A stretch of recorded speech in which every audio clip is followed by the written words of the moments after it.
Okay, magbibigay po tayo ng tips paano lilinis yung katawan, paano matatanggal yung mga toxins, basically magiging mas healthy. Ito kasi talaga dahil sa mga kinakain natin, mga baboy, baka, junk food, di ba? Minsan maraming nagiging sakit. Paano malalaman na medyo quote-unquote madumi na o marami ng toxins sa katawan? Ito yung mga possible na senyales. Yung lagi kang constipated. Siyempre, mas gusto natin regular ang dumi mo. Laging may bad breath, body odor. Minsan, baka masyadong spicy o biglang tumataba ka.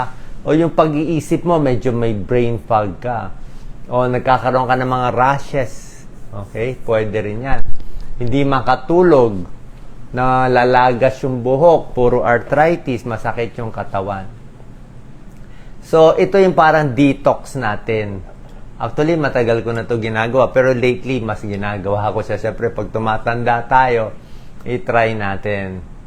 Siyempre, yung dugo natin, yan ang nagdadala ng mga oxygen, hormones, clotting factor. Diyan dumadaan lahat mga sugar, mga fats. Kaya pag malinis yan, di ba? Pag malinis ang tubo, maganda tubo ng puso. Hindi magbabara, hindi ma-heart attack, hindi mamamatay. Maganda yung daluyan sa utak, hindi ma-stroke, di ba? Kasi hindi natin makikita yan di ba? Depende sa ginagawa natin. Blood, pang transport, pang protection, may white blood cell, pang regulate ng katawan natin. Yan, Basically, ito na, binigay ko na yung basic tips, diba? Maraming tubig. Siyempre, gusto nyo mag-lemon water, mas lilinis ang katawan. Mamaya, tuturuan ko kayo ng mga juicing. Maganda rito mga juicing. Green tea, ayan, iwas sa mga sweets. Pawis. Pero ingat din sa pawis. Ayoko rin sobrang pawis. Baka ma-dehydrate ka, masira yung kidneys, mag-kidney failure. Kung magpapawis sa atin, sobra init, mas maganda mag-exercise nga sa malamig Kung sa mall na lang kayo maglakad Drink more water, bawas karne, bawas baboy, baka. Tingnan natin kung kaya nyo. Eat more fiber, stress less, and tulog. Isa-isahin natin. Tsaka yung liver at kidneys natin, naglalabas din yan ng mga dumi sa katawan. So, makakatulong yan. Nagre-remove ng kidneys at liver ng toxin sa katawan. Ito sa pag-ihi, sa pagdumi, dyan lumalabas. Kung titingnan nyo, magugulat kayo yung hindi kumakain ng baboy, baka, lalo na yung mga vegetarian, mas mahaba buhay nila, 6 to 10 years. Okay? Mas payat sila. So, dagdag buhay. Kaya nga yung mga Seventh-day Adventist, may pag-aaral, mas mahaba buhay. Yung meat eaters, araw-araw, taba, lechon, baboy, sisig, favorite natin, fast food, fried chicken every day. 2 times nagkakabara sa puso. Tignan nyo to. Pag beef ang kinakain mo at beans, tignan mo karne, red meat o gulay. 20% ng protein pareho. Okay? May protein sila. Pero ang steak, 80% ng calories niya, puro taba. Saturated fat. Bad fat. Pag ito naman, halos walang saturated fat. 5% na puro siya complex carbohydrates. Hindi nagpapataas ng blood sugar. Ito may hormone pa. Ito pampataas ng cholesterol pa, yung karne. Ito may steroids pa minsan, may antibiotic pa kung ano ini-inject sa baboy, sa baka, kaya hindi na nga maganda. Ito nakaka-constipate, walang fiber. 'Di ba? So, lalo maimbak yung dumi sa tiyan, baka magdikit-dikit yan sa colon natin, maging colon cancer pa. Mahal pa. Pero pag gulay ka, baba cholesterol, maganda sa puso, maraming fiber, gaganda pag dumi mo, 'di ba? Pag organic pag mga tanim nating gulay, mas maganda pa, mas mura siya. 'Di ba? So nakita nyo basically yan ang difference nila. So pag tinigil mo 'tong mga karne, at least baboy and baka or bira ka lang kumain, baka once a week at konti lang, uso ngayon all you can eat 'di ba? Yun ang gusto nyo. Yan ang problema sa all you can eat. Mahirapan yung katawan natin. May warning pa ako. Dami nakapila sa all you can eat, di ba? Kakain ng daming karne, ganyang karami. Alam ko, may libre. baka mahirapan kidneys. Kidneys mahihirapan. Kasi pag sobrang meat, hirap ang kidneys. High protein. Lalo na kung may dating sira ang kidneys, baka tumaas creatinine ninyo. So pag iwas, good for the heart, iwas cancer, pampapayat, bawas diabetes, blood sugar, gaganda, pati mga arthritis, mas masarap. Nung bata ako, 2 years ako ng vegetarian. Ang feeling mo parang, hindi ka nainitan. Hindi ka nainitan. Hindi ka gano'ng pinapawisan. Pero pag kumain ka ng mga karne, bulalo, utak ng bulalo, talagang ang pawis mo malagkit eh. Diba? Pero pag puro ka lang gulay, parang hindi ka pinapawisan. Less body odor, ang dumi mo lang medyo mas green kasi gulay eh. Green, mas regular ka magdudumi. Oo. Yan, maraming benefits. Pero, syempre, meron din namang con. Kung puro ka gulay na totally walang fish. Kaya sabi ko, pwede kumain ng isda. Kahit manok, pwede rin kumain. Huwag lang yung fast food na fried chicken na masyadong maalat eh. Pero regular na chicken, mga organic natin, yung mga nilagang tinola nating manok, pwede yan. Mga native chicken, kung titingnan nyo. Pag puro plant-based kasi, minsan, mas mahina lang yung protein niya.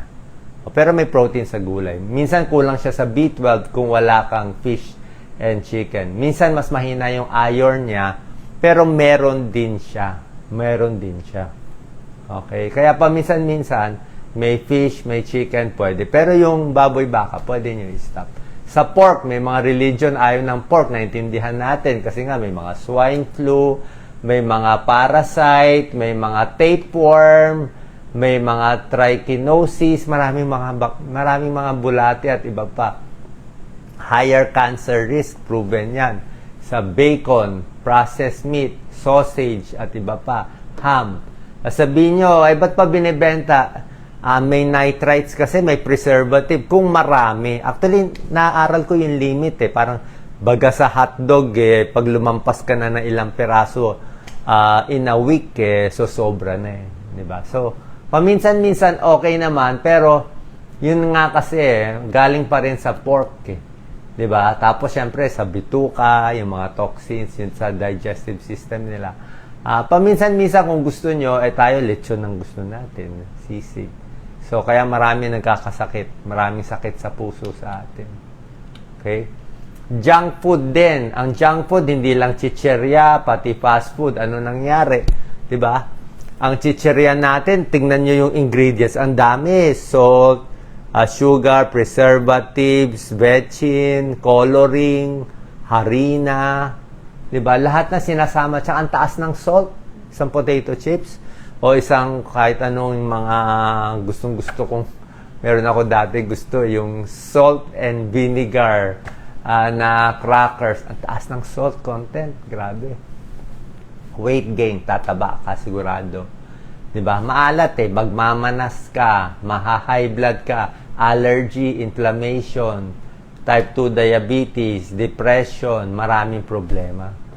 Nakita ko nga minsan sa healthy options, nagbebenta sila ng healthier mga chips. Pero nung nakikita ko, parang mas healthy nga kasi minsan potato and salt. Dalawa lang ang laman niya, potato and salt. Meron doon parang parang popcorn with salt and sugar. Ganun lang, 3 lang ingredient.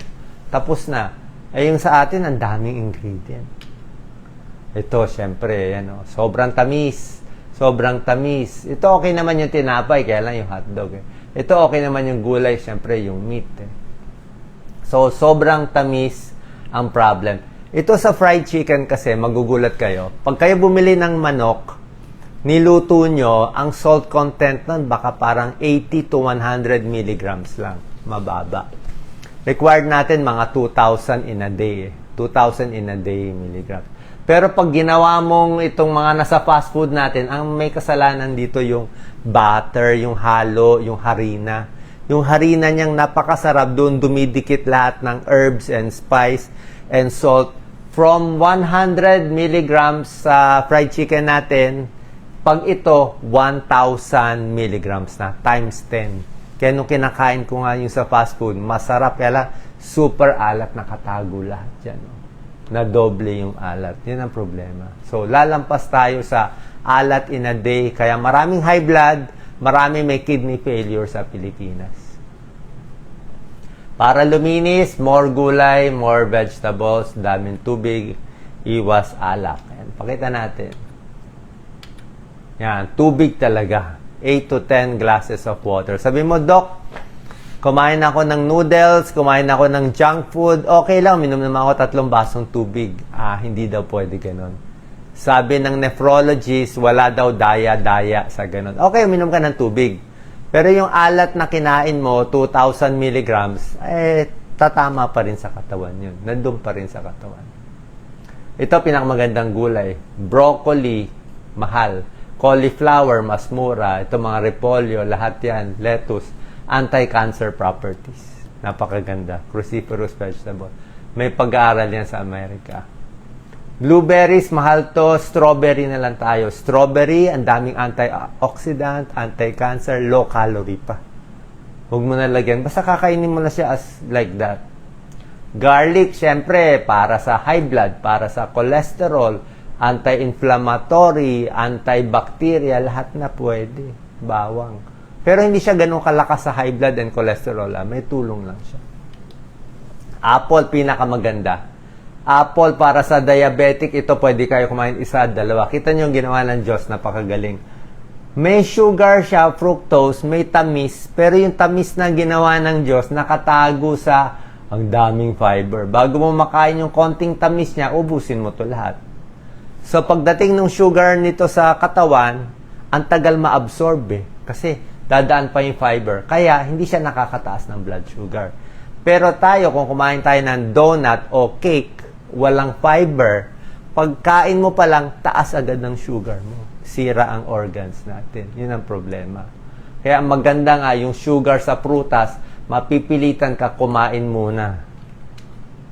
Grapefruit, suha din, no? Hindi siya ganun katamis, oh. Ang daming fiber, parang pulp bits, Isda, omega-3 fatty acids, napakaganda para sa puso. Tuna, sardines, alam niyo naman pwede yan. Mas gusto ko lang smaller fish. Ayoko medyo malalaki para less mercury. Luya, di ba? Anti-inflammatory. Green tea, anti-cancer. Napakaganda ako. Chamomile tea gusto ko.